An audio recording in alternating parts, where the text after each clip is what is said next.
Assalamualaikum warahmatullahi wabarakatuh. Izin memperkenalkan diri, nama saya Sidik Ijaz Saripudin dari kelas 2C Pendidikan Biologi dengan NIM 122060103 mau menjelaskan tentang analisis SWOT yaitu menjadi reseller gas 3 kilogram. Nah, sebelumnya saya ingin bercerita sedikit gitu ya. Saya membuat analisis SWOT ini tuh sebenarnya sebelum apa sih sebelum melakukan penjualan. Jadi saya menggunakan menganalisis dua produk. Yang pertama itu coklat, tapi karena coklat kayak yang apa sih nggak memungkinkan gitu ya untuk saya jual. Terus apa sih terus kelemahan sama ancaman juga terlalu tinggi, jadi saya lebih memilih gas ini dibandingkan dengan coklat. Nanti di akhir video akan saya kasih analisis eh, baik dari produk gas maupun produk coklat. Nah, oke, yang pertama saya akan menganalisis tentang gas aja ya, yang akan menjelaskan analisis SWOT saya yang gas aja, enggak yang coklatnya. Yang pertama, strength atau kekuatan dalam sebuah produk. Pertama, gas ini tuh enggak memiliki expire gitu ya. Terus kedua, gas ini tuh mudah didapatkan, modal terjangkau, terus perputaran uang cepat, keuntungannya juga cukup besar. Nah, saya akan simpulkan gitu ya dari kekuatan gas ini. Pertama, si gas ini tuh emang tidak memiliki expire gitu ya. Terus saya tuh di sini selaku reseller gitu ya, atau bisa dikatakan di sini tuh saya seorang menjadi apa ya, konsumen tiga lah katakan. Jadi sebenarnya gas itu ada di pusat. Nah, di pusat ini itu ada yang beli, tapi yang belinya itu bisa katakan orang yang menimbun gasnya itu gitu ya, belinya itu sekitar 50. Nah, itu konsumen duanya, sedangkan saya konsumen tiga tuh yang di stok. Jadi konsumen dua menstok konsumen tiga. Nah, di stoknya itu biasanya itu sekitar puluhan.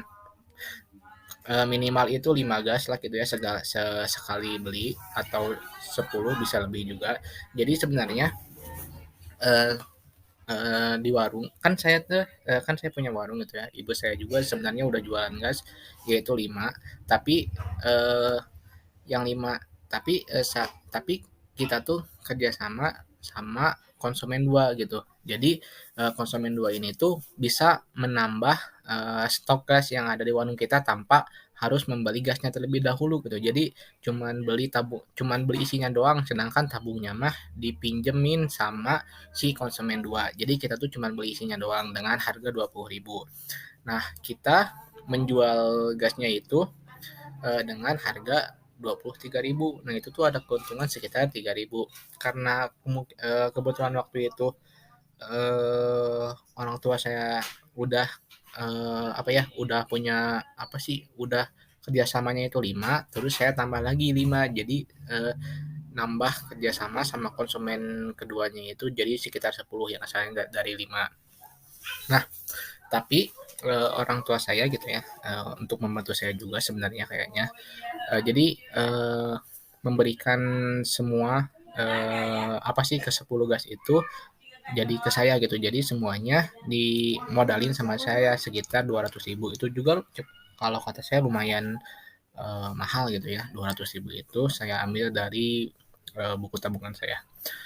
Tapi untungnya dengan penjualan gas ini tuh saya mendapatkan tadi ya keuntungannya cukup besar gitu.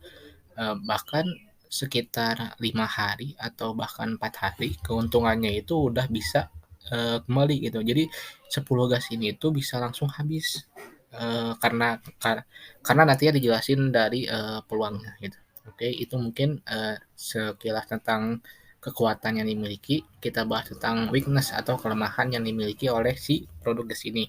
Di samping gas ini tuh memiliki banyak kelebihan gitu ya, tentu saja ada kekurangannya. Kekurangannya itu kadang si isinya itu tidak penuh dan kadang si gasnya itu bocor. Jadi kadang ketika orang membeli gas terus si gasnya itu kayak kan ada tuh apa sih kayak yang pengukur gasnya itu enggak seperti biasa, jadi ngisinya itu cuma dikit banget gitu. Jadi kadang itu ditukerin lagi ke saya, terus nanti saya ngomong ke konsumen 2. Nah, nanti konsumen 2 bakal tukerin lagi ke konsumen 1. Nah, terus termasuk benda berbahaya, bisa meledak bahkan ya, bisa meledak gas ini. Terus apalagi gitu ya, ada 10 tabung gas gitu. Ini tuh kalau meledak satu bisa jadi meledak 10 dan ledakan yang ditimbulkan mungkin besar gitu ya. Jadi resikonya juga besar ternyata gas ini tuh. Tidak bisa. Nah, ini nih ini tuh sebenarnya ada analisis yang sudah saya lakukan sebelum menjual dan ada analisis yang sudah saya lakukan ditambahin gitu ya sudah menjual. Tidak bisa manajemen perputaran uang. Nah, jadi di samping tadi ya keuntungannya itu cukup besar, tapi secara fakta lapangan gitu tidak sesuai dengan yang seharusnya, nggak tahu kenapa itu karena mungkin manajemen uang saya kurang terus bersatu dengan yang ada di warung gitu. Jadi kan kayak apa ya? eh, Kadang si uang gas ini tuh kesatuin sama uang uang warung ibu saya meskipun udah dibedain tuh terus kadang juga si gas ini tuh dipakai untuk kebutuhan keluarga saya gitu ya meskipun sebenarnya nanti diganti sih sama ibu saya. Oke, kita lanjut. Nah, setelah tadi membahas tentang faktor internal gitu ya gas ini, sekarang kita akan membahas tentang faktor eksternal yang mempengaruhi produk ini. Yang pertama ada opportunity atau peluang yang dimiliki oleh produk.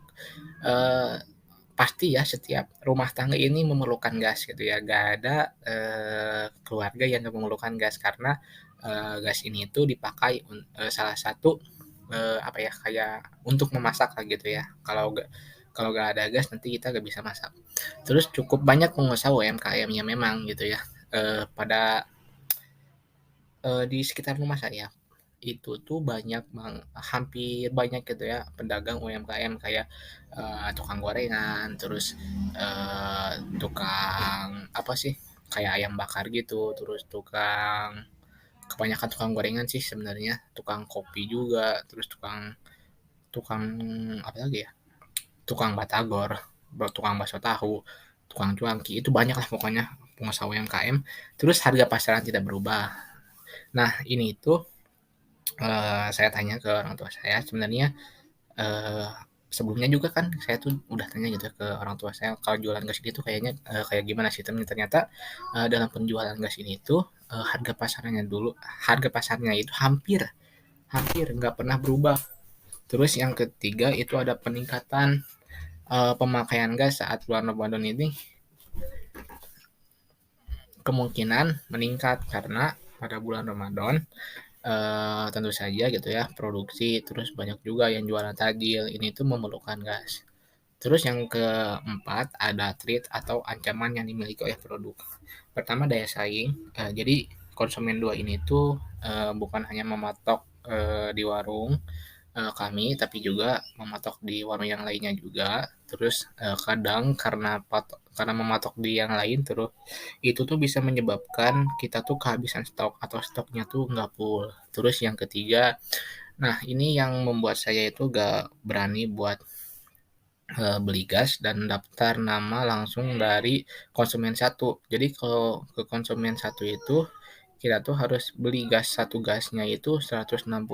Jadi nanti kita punya nama di sana gitu. Terdaftar punya nama satu gas. Nah, kalau beli ke sana langsung itu harganya itu bisa sampai 17 dan 18.000 itu keuntungannya hampir 5.000. Nah, tapi setelah saya baca-baca lagi setelah saya telusuri lagi gitu ya, pemerintah itu akan memperlakukan sistem pembelian gas langsung ke Pertamina. Jadi kayak penjualan yang ada di warung, terus kayak penimbun-penimbun gas lainnya itu juga nggak bisa beli gitu.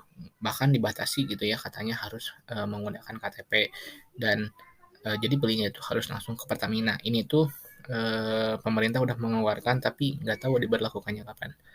Nah, mungkin itu penjelasan saya mengenai analisis SWOT tentang menjadi reseller gas.